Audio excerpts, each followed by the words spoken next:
Hemos llegado al fin de minuto 1 de este lunes. Junto a la realidad ya está Esloto para Desafío 2019. Marcelo, buenas noches. Muy buenas noches, muy bien. ¿Por dónde venimos hoy? Hoy venimos por varios lados, entre otros viste que los ministros estrella tanto de Macri a nivel nacional como de Horacio Rodríguez Larreta a nivel de la ciudad son los ministros de seguridad. Sí. Estamos con el vicejefe de gobierno y ministro a cargo de la seguridad de la ciudad de Buenos Aires, Diego Santilli. Vamos a estar entrevistándolo. Un tema que hoy por hoy en la campaña va a tener mucha preponderancia, Y ¿no? me parece que es el caballito de batalla del oficialismo. Bueno, buen programa, Marcelo. Gracias, Gato. Los saludo a ustedes ahora formalmente. Programa número 2 de Desafío 2019, ya en la quinta temporada, aquí en la pantalla de S5N.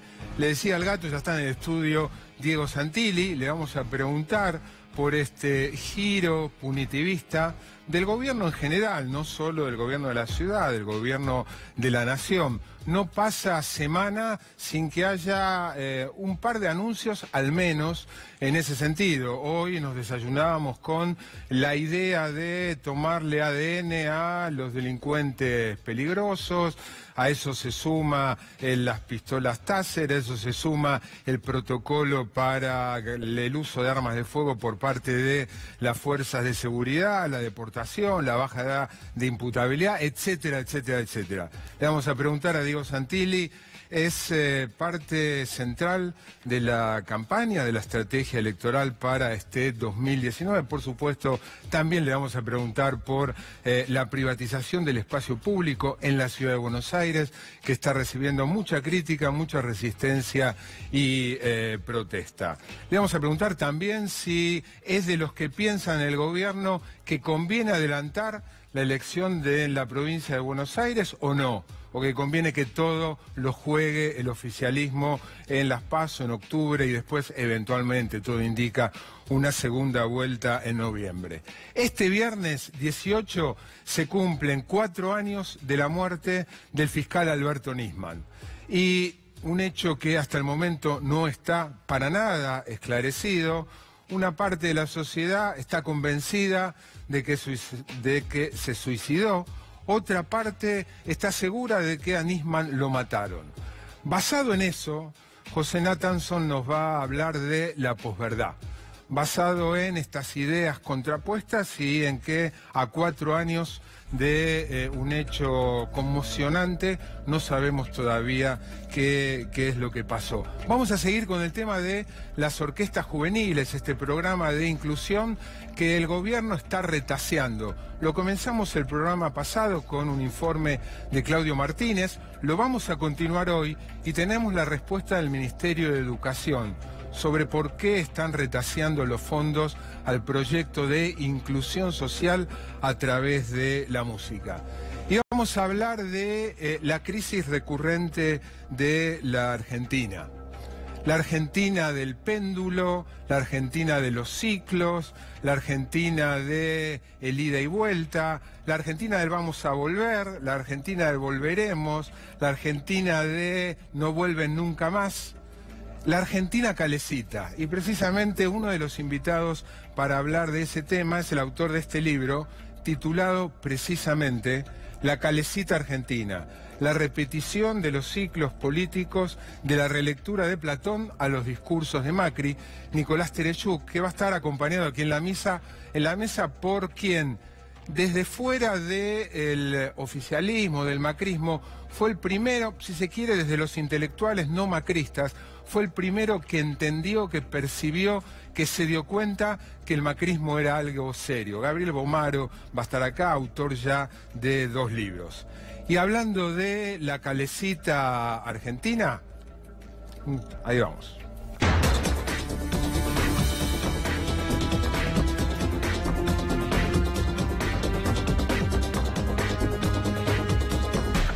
Después de terminar sus vacaciones, un poco interrumpidas en Villa La Angostura, hoy el presidente Macri reinició oficialmente actividad plena. Estuvo en Santa Cruz, en las 2 represas rebautizadas, ya no más Néstor Kirchner, sino con sus nombres originales, Cóndor Cliff y Barrancosa, y más temprano estuvo en Ushuaia.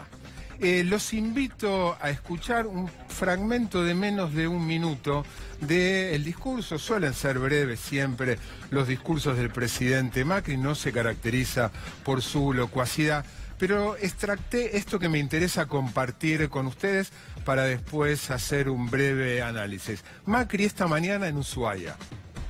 Sabemos que construir todo eso que soñamos y que merecemos sobre bases sólidas no se hacía de un día para el otro. Que cuando uno trabaja en esta dirección, sabe que tiene que poner su esfuerzo, su granito de arena, con constancia, con convicción. Porque todo lo que vale cuesta. Todo lo que realmente es importante lleva un proceso de trabajo. Pero lo bueno es que ya comenzó, que lo estamos haciendo y que este es el camino, que no hay otro, que es por acá. Y hoy les digo, comenzando el año, a todos los argentinos, más convencido que nunca, es por acá vamos al progreso, por acá vamos al futuro, por acá vamos el trabajo digno de calidad para todos los argentinos. Dos cosas destaco de esto que acabamos de ver y de escuchar de Mauricio Macri. La primera es que no se hace de un día para otro. Ahora ya van 3 años. Van 3 años de gestión y el país en estos 3 años, le dedicamos el comienzo del programa del lunes anterior, no avanzó en casi ninguno de las variables más importantes, en casi ninguno de los aspectos más sensibles a la vida de todos los días de los argentinos, no avanzó y ya van 3 años. Y se vislumbra que el 4.º año tampoco, que este año que estamos comenzando, su último año del mandato, tampoco va a ser un año positivo. Con lo cual, lleva tiempo, es cierto, ahora todavía no arrancó y van 3 años. Lo más probable, a menos que suceda algo imprevisto, es que Macri cierre los 4 años de gestión con 3 años de recesión. Eso es lo primero que destaco. Y lo segundo es esto de Macri diciendo, este es el camino, es por acá, no hay otro camino, es por acá. ¿Saben a qué me hizo acordar? A Margaret Thatcher. Margaret Thatcher, primera ministra desde fines de los 70 y por varios años en Gran Bretaña, que produjo una revolución conservadora en Gran Bretaña, en sintonía con la época de Ronald Reagan en Estados Unidos. Me remite esto de no hay alternativa, es por acá, este es el camino, no hay otro de Macri. ¿Y saben por qué me remite? Por empezar, porque Margaret Thatcher tenía como 2 apodos. Se la conocía y era el más popular como la Dama de Hierro. La Dama de Hierro férrea que no daba el brazo a torcer en las políticas, en los objetivos que se trazaba. Y tenía un segundo apodo, no tan conocido, pero que se entronca con esto que acabamos de escuchar del presidente. A Thatcher se la conocía también como Tina Thatcher. Sí, como Tina Turner, jugando con el Tina Turner, como la cantante de esas bellísimas piernas y extraordinaria voz. ¿Y por qué el Tina? Por las iniciales de There is no alternative, en inglés, no hay alternativa. Margaret Thatcher solía responder, no hay alternativa. No hay alternativa a lo que están haciendo. Así como Macri dice, no hay otro camino, Margaret Thatcher decía, no hay alternativa. Y la verdad que más allá de esa coincidencia o de ese parecido, hay puntos en común. Salvando las distancias de tiempo, estamos hablando del 79 contra el 2019, salvando esa enorme distancia de tiempo, salvando la enorme distancia geográfica, de historia de país, entre Macri y Margaret Thatcher entre Macri presidente y Margaret Thatcher hay algunos comunes denominadores. La confianza en los mercados. O sea, Macri es alguien que confía en el funcionamiento de los mercados, una concepción liberal en general del funcionamiento de la economía, en eso hay coincidencias conceptual, ¿no? Filosófica, de criterio, ideológica, que los países necesitan en ese momento, Gran Bretaña y ahora Argentina, disminuir la carga impositiva, una política monetarista, ¿no?, que llevó a ultranza, con altísimas tasas de interés, por supuesto, incomparables con las tasas exorbitantes que tiene el monetarismo actual de esta política económica, la desregulación en general y particularmente la desregulación financiera, que Margaret Thatcher llevó hasta la exacerbación y que este gobierno comenzó como una de sus primeras medidas, la liberalización financiera, el enfrentamiento con los sindicatos, por mencionar algunos puntos en común. Ahora hay que decir que también hay mucha diferencia, porque Mauricio Macri no fue tan a fondo ni por asomo como Margaret Thatcher en algunos aspectos centrales. La revolución conservadora no fue ejecutada, por ejemplo, en privatizaciones. Margaret Thatcher llevó adelante las privatizaciones, como acá el menemismo en su momento. Mauricio Macri es cierto que ha privatizado, pero ni se compara con lo que fue Margaret Thatcher. No ha disminuido Mauricio Macri, por supuesto que hay algunos ejemplos puntuales, pero visto a grandes rasgos, con una lupa grande, no ha reducido el presupuesto para educación, no ha reducido el presupuesto para gasto social. Ahora se abren dos preguntas y con esto termino. La primera es la diferencia entre el Mauricio Macri de estos 3 años o de este mandato con la Margaret Thatcher del 79. ¿Es porque Mauricio Macri es diferente o porque no pudo? ¿Porque tiene minoría en el Congreso? ¿Porque tiene otro tipo de situación social? ¿Porque tiene una oposición más fuerte que la que tenía Margaret Thatcher? ¿Porque tiene otra personalidad? Y la segunda pregunta, y con esto cierro.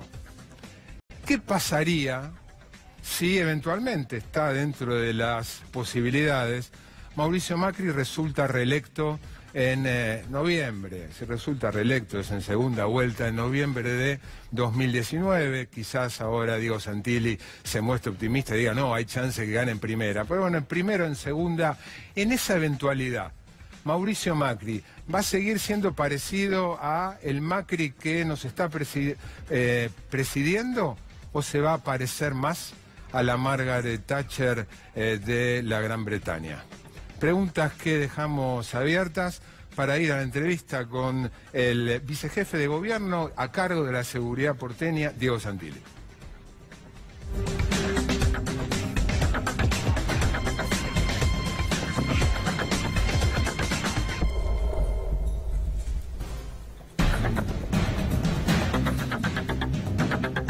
Diego, gracias por venir. Gracias por la invitación. Decía ahí, abría la posibilidad, ¿pensás que hay chances de que Mauricio Macri sea reelecto en primera vuelta o la apuesta es a segunda? Yo aspiro a que sea el próximo presidente de los argentinos, de nuevamente. Eso está descontado. ¿Está descontado que va a ser presidente? Bueno, no, que vos aspirás a que sea no, presidente, yo está aspiro descontado. y yo estoy convencido que así va a suceder. ¿En primera o en segunda? En la que fuera. En la que fuera. ¿Qué pasa si gana? Un poco te traslado la pregunta que dejé abierta. Para mí, Mauricio Macri es desarrollista. Y yo creo que va en ese camino la Argentina. Va en el camino, Argentina tiene una matriz productiva que era el campo como materia prima generadora de divisas, y hoy la Argentina tiene un futuro con todo lo que es vaca muerta, minería, litio, todo eso, que es otra matriz de generación de divisas importante. Así que yo creo que Argentina va a tener un posicionamiento en el mundo importante en la manera que pueda continuar las políticas que fíjate qué interesante, ¿no? Porque vos mencionás litio, vaca muerta. Macri hoy, su discurso en Ushuaia habló mucho, y lo hace permanentemente, de turismo, energías renovables. No forma parte del discurso, del horizonte que plantea sectores industriales fuera de esos nichos. No, yo creo que sí. La Argentina tiene un montón de sectores industriales, pero creo que hay un sector o varios sectores que ahora pueden tirar hacia adelante. Y bueno, o sea, es un desarrollismo raro, ¿no? Un desarrollismo basado en turismo, servicios y materias primas. Y producción, o sea, acá el gran desafío que tenemos como país, y lo dice todo el mundo, es el de generar valor agregado, más allá de las vertientes, o sea... Bueno, no es el caso de por eso mismo lo señalaba. por supuesto hay que agregar el sector agrícola, ¿no? Yo te digo, con el turismo, que ahora lo estamos viendo, el otro día hablaba con el gobernador de Jujuy, con Gerardo Morales, y me decía que él en su mejor año había tenido 700.000 turistas y que el año pasado 1.300.000. Buenos Aires se ve con muchísimos turistas como nunca en la historia, y eso tiene que ver con una política de poder tiene que ver con la política, tiene que ver con dólar 38 también. Y más vuelos. Vos antes tenías una capacidad operativa de X millones de pasajeros y hoy le generaste un 50% más. No lo duplicaste, un 50% más. Un 50% más son más butacas, y eso te lo dicen los gobernadores, 23. cualquier gobernador. 23% más. Bueno, el ministro de Transporte dice 50% más. 23. 23% es una enormidad, no es 50. Más pasajes, más aviones, más traslados. ¿Y qué es eso?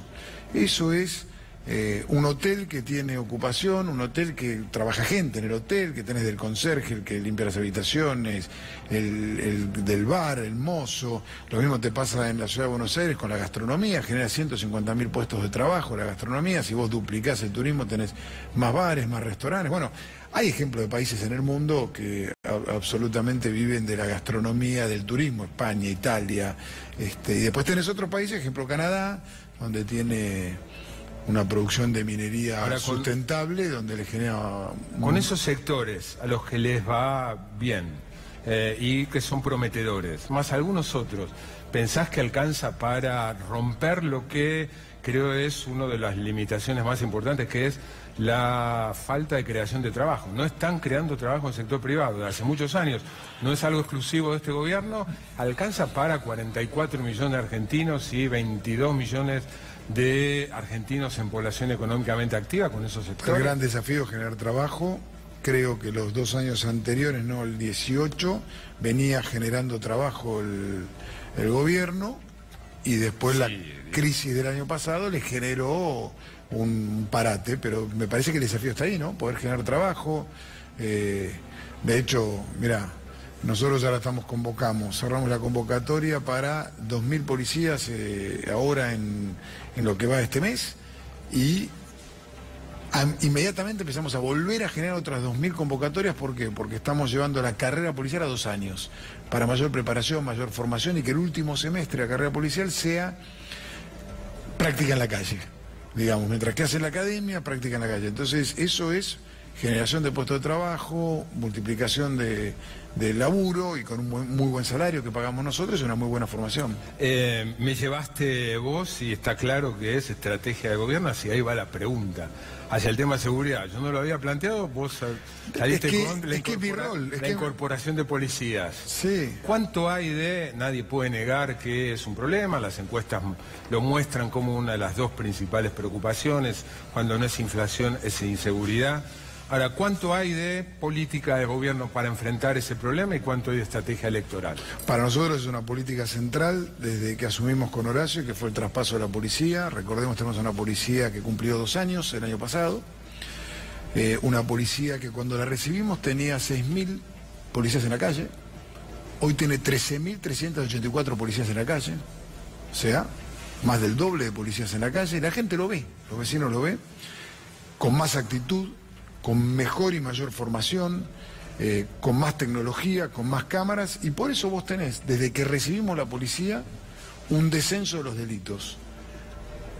Hay un descenso de los delitos. ¿Está como uno quisiera? No, hay mucho más por hacer, mucho por mejorar, mucho por cambiar, pero vos lo notás de 2 años a la parte, un descenso de los delitos.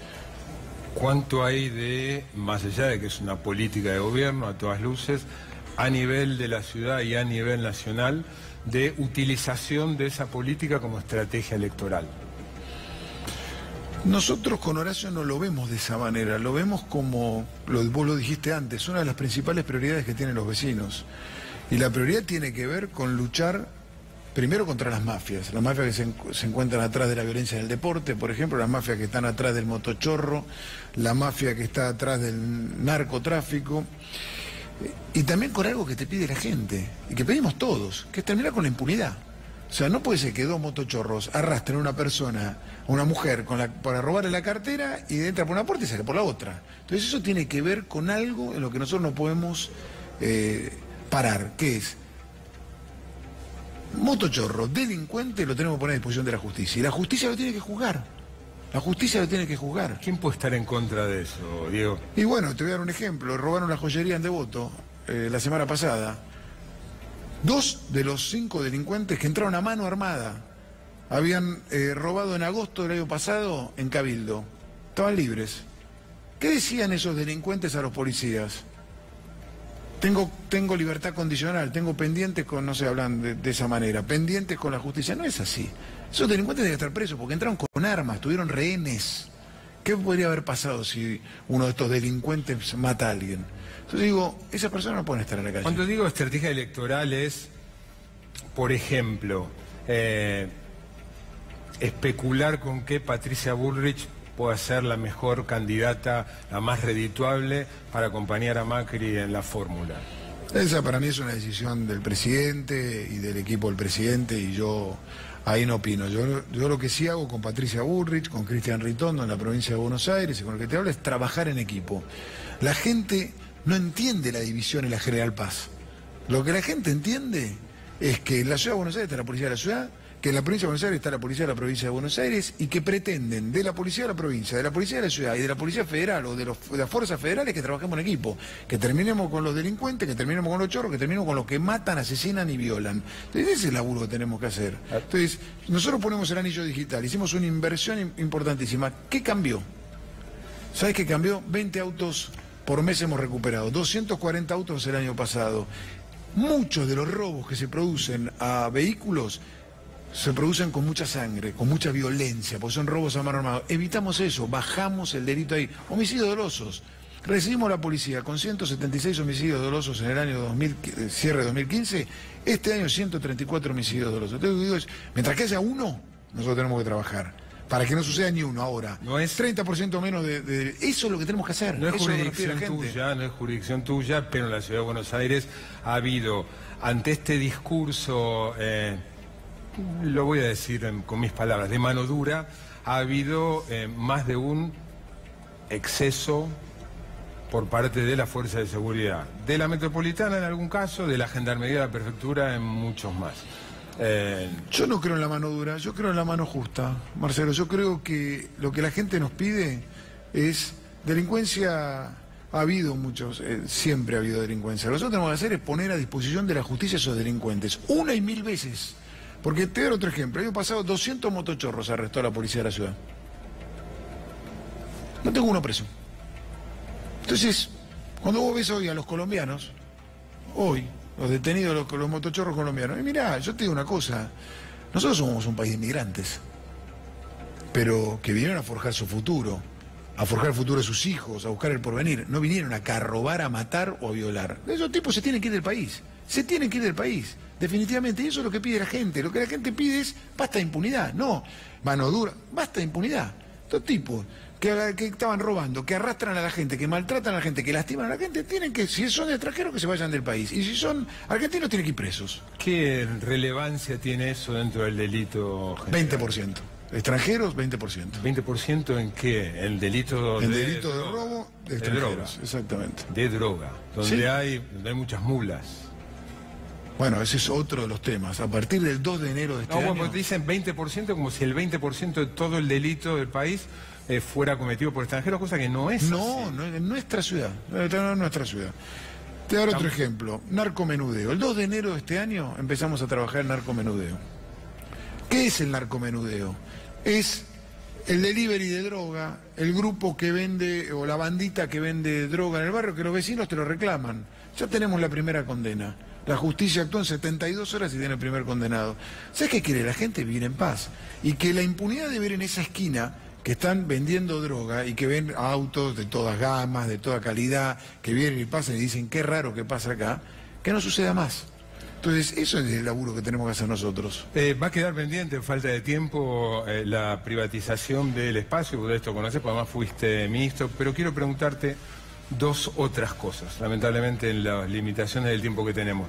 La primera, Macri viene insistiendo con que el problema del país son los 70 años de populismo, más allá de la imprecisión, y haciendo clara, implícita y a veces hasta... hubo ahí un choque de una cámara, no pasa nada. haciendo clara referencia al peronismo. Vos como, no sé si te seguís definiendo como peronista, cuando Macri castiga tanto al peronismo, ¿cómo te sentís? Y la verdad Habiendo es que sido. cuando uno, pero sí, porque mis orígenes y mi historia, pero hay, digamos, aquel que se corrió de la senda de la justicia social, hablábamos de inmigración.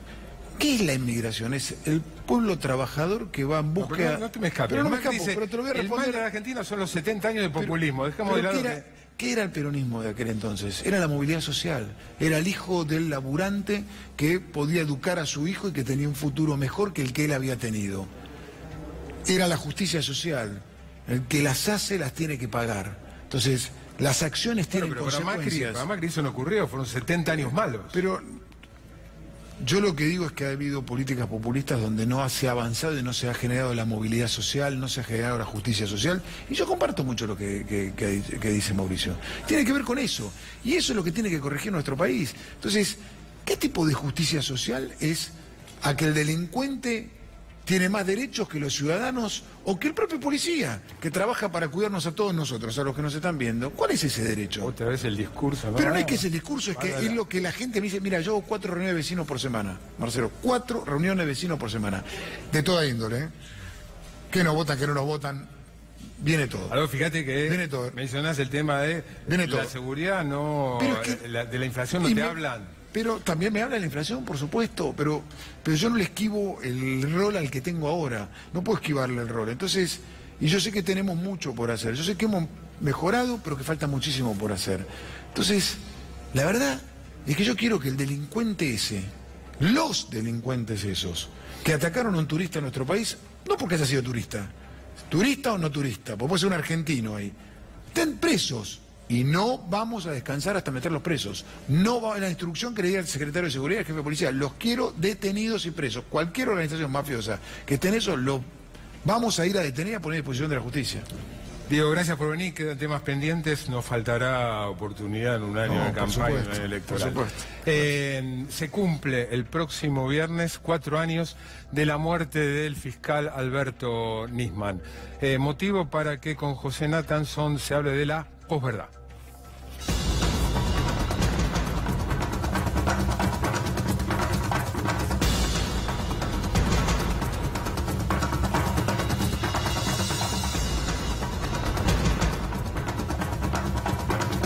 Aquí estamos con nuestro columnista. Muy buenas noches, José. ¿Qué tal, Marcelo? Buenas noches. Es así, ¿no? A partir de 4 años sin un esclarecimiento del caso, es un buen ejercicio para hablar de la posverdad en la Argentina y en el mundo en general. Sí, efectivamente, es un caso muy singular el de Nisman. Uno podría decir, revela una de las grandes dificultades del Estado argentino, que es la necesidad de que el Estado dé certezas alrededor de algunas cosas. En relación a la muerte de Nisman, el Estado argentino no es capaz de dar una certeza judicial acerca de qué pasó con eso. No es el único caso. Si uno piensa, por ejemplo, en la AMIA, hasta ahora lo único que sabe es que hubo encubrimiento. Los únicos condenados que hay respecto del atentado a la AMIA son los que están condenados por encubrimiento. No se sabe investigación. si fue Irán, si fue Siria, si hubo una conexión argentina, si no. Hay otros casos que uno puede decir que están tapados y mezclados en esta vorágine de noticias falsas, semiverdaderas. El caso Santiago Maldonado, sabemos que murió ahogado en el contexto de un operativo de la Gendarmería, pero hay un montón de cosas alrededor de esto que no sabemos, digamos, ¿no? El caso de Nisman es muy impactante porque era un fiscal que murió un día después un día después de haber dicho que iba a denunciar a la presidenta por encubrimiento. Estaba en el centro de esa especie de triángulo de las Bermudas de servicio de inteligencia, poder político y medios de comunicación. Estaba ahí en ese centro. Y es además, Marcelo, algo que está muy vinculado con la posverdad, que es cómo la grieta interpreta grandes sucesos históricos. Vamos a ver si te parece una primera placa que muestra los tweets generados. Esto me lo facilitó Ernesto Calvo, un politólogo argentino que viene trabajando mucho ¿Qué es eso? el tema de Parece Twitter. una pintura... Esta nube que parece una pintura de expresionismo alemán, digamos, ¿no? Más o menos. No sé, tanto no conozco. Mira, los nodos que están de este lado, Sí. de este lado de la pantalla, son los nodos de en ese momento oficialismo, es decir, los nodos kirchneristas. Si vos te fijas, interactuaban mucho entre ellos. Los nodos que están del otro lado son los nodos macristas. Lo que muestran los puntitos y como las curvas son las interacciones entre los tweets. Lo que se ven estos son dos cosas. Por un lado, que los kirchneristas hablan con kirchneristas alrededor de Nisman, ¿no? No pusimos las frases o los hashtags porque era complejo, pero esto era, por ejemplo, a Nisman lo mataron para involucrar a Cristina, por ejemplo, digamos, ¿no? Otro tuit podía ser que Nisman andaba, como dijo Aníbal Fernández, con modelos. Bueno, esos son los tweets que se generaron alrededor del tema Nisman durante un cierto periodo de tiempo. Eso es lo azul. Lo azul. No, lo azul es otra cosa, es lo que está de este lado. Del otro lado está lo que en ese momento era oposición, sobre todo macrismo. Laura Alonso, Patricia Bullrich, etcétera. Waldo Wolf, etcétera. Ahora, lo que es interesante es que lo azul es Android y lo que es más rojo, que está en rojo-violeta, es iPhone, que es esto sesgo de clase.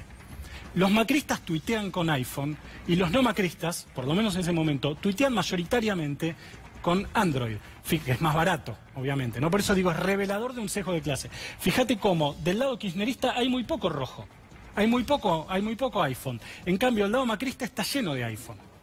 Entonces, tengo un mapa que otro día podemos ver donde se ve cómo la ciudad de Buenos Aires usa iPhone o Android según el mapa geográfico de la ciudad. Se ve que en el norte es todo iPhone y vas alejándote al conurbano es todo Android. Bueno, esto es lo mismo cruzado con Nisman.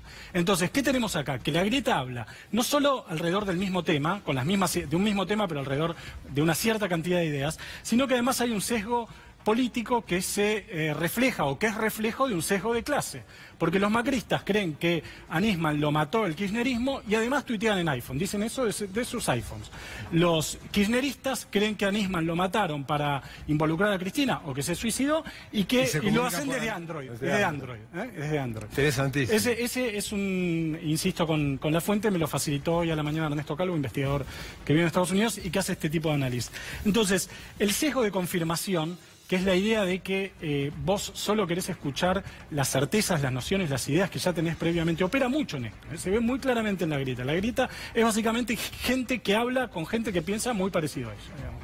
Mirás los programas que suponés que te van a decir lo que querés escuchar. Sí, cosas que refuercen tus pensamientos previos. Sesgo de confirmación. Sesgo de confirmación. Y esto se ve, Marcelo, en algo que también es un fenómeno editorial muy particular, que es la explosión de libros que se generaron alrededor del caso Nisman. Estamos viendo, por ejemplo, Daniel Santoro, Nisman debe morir, lo cual, bueno, habla evidentemente de que hubo un asesinato o un suicidio inducido. Ahí lo que dice Santoro, me fijé hoy en la contratapa, dice que el kirchnerismo necesitaba eliminar el accionar del fiscal Nisman. No dice lo mataron a Nisman, dice que tenía que... Vamos a ver otro libro que también Santoro, muestra... digo, para quien no conozca, periodista muy conocido, investigador del diario Clarín. Efectivamente, si vos crees que a Nisman lo asesinaron, seguramente podés leer este caso de este libro de Waldo Wolf y Delia Cícero, que se llama claramente Asesinaron al fiscal Nisman.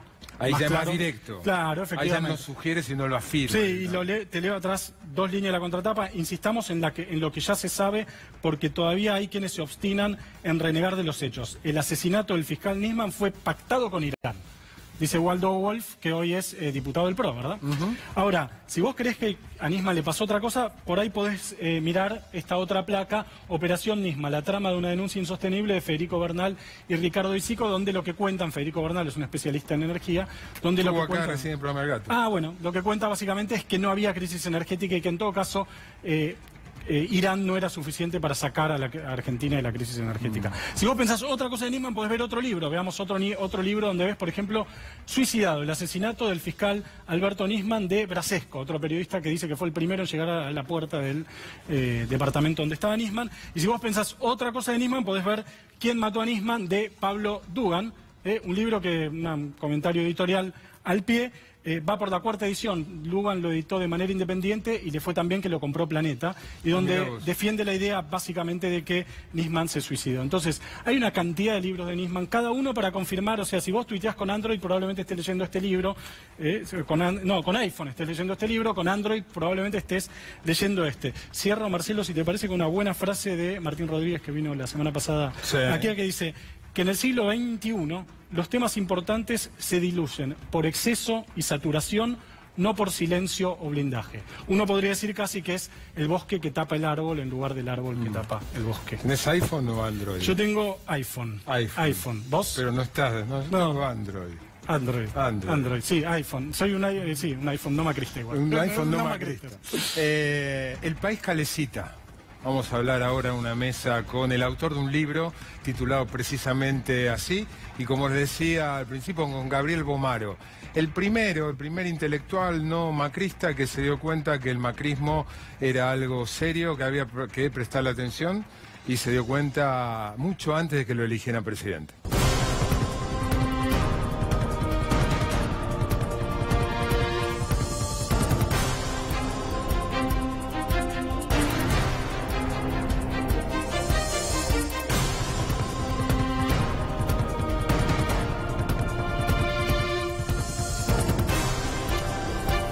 Bueno, estamos con Nicolás Tereshuk, autor de, se los mostraba al principio, La Calecita Argentina. Gracias por venir. No, gracias a usted por la invitación. Y con Gabriel Bomaro, autor de al menos 2 libros sobre el macrismo. El primero, Mundo Pro fue el primero. Y el segundo, recordamos, La marcha de Cambiemos. La larga marcha de Cambiemos. Yo planteaba, no sé si estaban ya en el estudio al comienzo del programa, como pregunta: ¿qué pasa si gana Macri?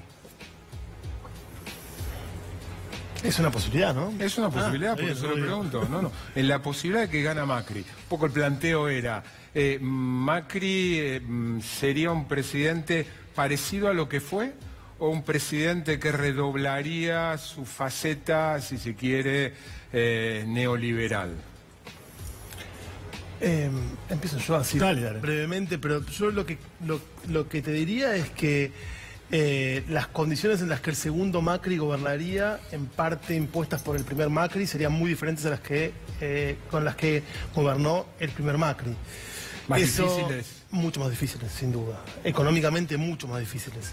Y eso haría que tenga otras restricciones y otros recursos, menos recursos de los que tuvo el primer Macri. Entonces eso creo que lo obliga, se autoobligó a gobernar quien gobierne los próximos 4 años con más restricciones, sobre todo vinculadas con la cuestión fiscal y con la cuestión externa, básicamente, ¿no? Ahí hay un tema, creo que un giro fiscalista o mantener este giro más duro fiscalista sería casi el camino natural que este propio Macri 1 le propuso a un eventual Macri 2. Y habría una segunda cuestión, me parece que sí tiene que ver con que el segundo Macri tendría que encarar algunas de las reformas que el Macri 1 no encaró, o no pudo, o no supo cómo, o no pudo resolver. Básicamente cuestión laboral, que es el gran tema que no terminan de resolver y de negociar con el mundo sindical. Y te diría que en segundo lugar volverían sobre la cuestión previsional, muy probablemente, porque es otro de los temas ahí. Son los 2 ejes en los cuales se le insiste, ¿no? Se le reclama desde el poder económico, organismos internacionales. Un partido promercado que nace con una promesa justamente de por fin llevar a cabo políticas racionales en términos económicos para estos sectores, que no hizo ninguna de las grandes reformas.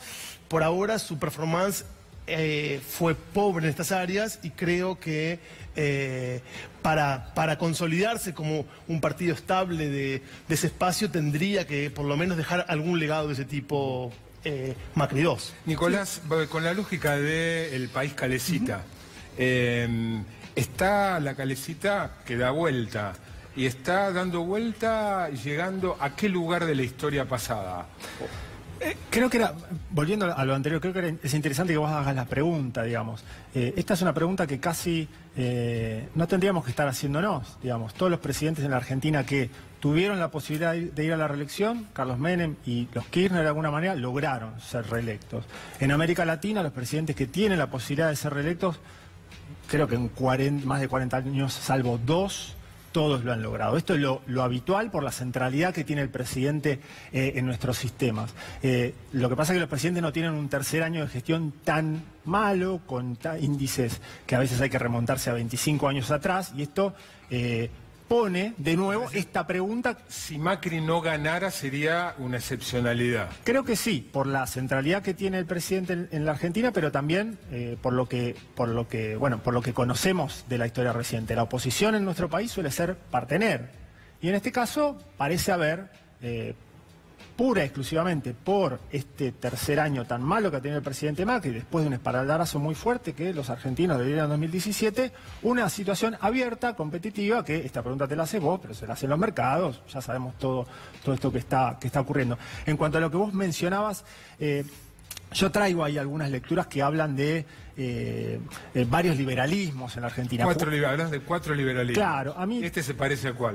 Siempre me pareció desde el inicio del gobierno de Macri que la pregunta acerca de si era neoliberal o no, que nos tomó a muchos de nosotros cuando él empezó a andar, y este neoliberal que a veces tenía bastante gasto público, que quería hacer muchas obras públicas, ahora en un plan que está un poco trunco, siempre me hizo resonar a aquel gobierno de la Revolución Argentina, el liberalismo ese liberalismo de Onganía que venía con Krieger Bacena, ¿no? Aquellos que no eran CEOs, pero que eran los ejecutivos, esos de Mafalda, en los que también estaban de uno y del otro lado del mostrador los mismos tipos de caras y los mismos tipos de personas que tenían el mismo tipo de lenguaje, el mismo tipo de relacionamiento. Estoy hablando de Krieger Bacena y su equipo y las grandes empresas o multinacionales, y a la vez que de alguna manera irradiaban, como muchas veces pasó con estos CEOs, una cosa de aspiración, una cosa de brillo, una cosa de querer ser, aquella Susanita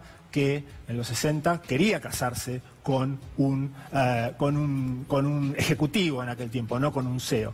Me parece que ahí hay algunas cosas que también tienen que ver con un Estado que piensa, sobre todo, y ahí están las lecturas de Guillermo O'Donnell, primariamente en la modernización, antes que en cualquier otra cuestión, y que esa modernización la entiende como, bueno, usar lo que se lleva, o los formatos que se llevan en los países centrales y desarrollados. Y de alguna manera muchas veces quiere hacer encajar un cuadrado en un círculo, y cada tanto también tiene problemas para hacerlo, ¿no? Gabriel, vos mencionaste como posibilidades de un segundo mandato del actual presidente, reforma previsional, reforma laboral. Te hago una pregunta, vos trabajaste mucho el macrismo desde el inicio. El tema de la mano dura, que no estaba en el corazón del primer Macri, llamémoslo así, que se ha ido incorporando. ¿Cómo lo ves a eso? ¿Pensás que puede ser un gran tema, que puede suplir alguno de los déficits que muestra en otros aspectos? Yo creo tenía ahí dos cosas. Una, que la mano dura le habla a otro tipo de auditorio, digamos, no le habla al mismo auditorio al que le habla la reforma laboral y la reforma previsional, digamos. Hay cuestiones que tienen que ver, y esto es el segundo punto, con que el gobierno puede mostrar pocos resultados en lo económico. Es un gobierno que asumió con una promesa modernizadora y con una promesa de performance económica muy alta, y que luego de 3 años poco puede mostrar en muchas materias. Yo diría que la cuestión de la mano dura, la cuestión de la transparencia y de la corrupción pueden ser dos atajos para instalar temas, para que la conversación pase por otros temas que no son los temas económicos. Lo mismo nos decía Ana Castellani el lunes pasado a la misma pregunta. Coincidimos con Ana ahí, sí. Como eje, ¿no? Como eje de campaña, como eje político. Yo creo que es muy probable que eso sea así. Parece ser que el gobierno está trabajando en instalar figuras que tienen que ver, que se sienten más cómodas con esos discursos. Bueno, fue notable, lo digo, él ya se fue del estudio porque se lo dije recién presente, como Diego Santilli hacía esfuerzos por hablar de ese tema, ¿no? Le preguntaba... Sí, digamos que Duhovne no suena como candidato a vicepresidente. No, claro, como fue Cavallo, es cierto, uno puede decir, hubo grandes, Labaña, Cavallo, grandes ministros de economía. Economistas exitosos, claro. Sí. Exactamente, que fueron con luego... Exactamente. Y a la vez, perdóname, del otro lado, ya que trajiste a Ana, disculpame que te interrumpa, pero me pareció interesante... Vi ese programa y voy a coincidir con Ana en este punto. Creo que del lado de la oposición, así como en este caso estamos viendo que el macrismo va a tratar de recostarse en un discurso más que económico, si se quiere, creo que de manera contraintuitiva la oposición puede tener más vuelo, más opciones, más capacidad de ganar si se vuelca también al terreno más que económico. Me parece que muchas veces la oposición y el centroizquierda en general, o en este caso el peronismo en general que está ocupando este lugar, muchas veces tiene un discurso, y lo vemos seguido en este canal, por ejemplo, cargado de datos, de cifras, de un razonamiento que es cartesiano, si se quiere, como esto, como fallaron en esto, aquello, como hay mucha deuda, lo otro, muchos términos técnicos, y creo que la oposición va a tener más posibilidades de hacerle algún daño al macrismo si pelea en ese mismo terreno, en el terreno de las ideas, en el terreno de la forma en la que queremos vivir los argentinos, en el terreno de los valores, si se quiere, que es algo que creo que también el macrismo va a poner sobre la mesa, con otros valores, probablemente el de la mano dura, probablemente el de las jerarquías bastante marcadas en la Argentina, probablemente el del sacrificio. Y diferencias sociales. Exactamente, esta idea que dijo hoy el presidente Macri, que yo puedo coincidir que lo que cuesta vale, pero habría que ver, la oposición por ahí tendría que discutir qué es lo que cuesta, qué es lo que vale y cuáles serían los esfuerzos o aquello que sería bueno hacer y no hacer en un país, ¿no? Gracias, Gabriel, gracias, favor, Nicolás. Gracias. Vale la pena, estoy por la mitad, no voy a mentir, la calecita argentina. Un capítulo, por ejemplo, es ¿por qué a los proyectos populares les cuesta generar horizontes de futuro? Que puede quedar como una pregunta para otra invitación. Gracias a los dos. Un breve auspicio y continuamos con lo que empezamos el lunes pasado, con la respuesta del gobierno. ¿Por qué retasean fondos al proyecto de orquestas juveniles?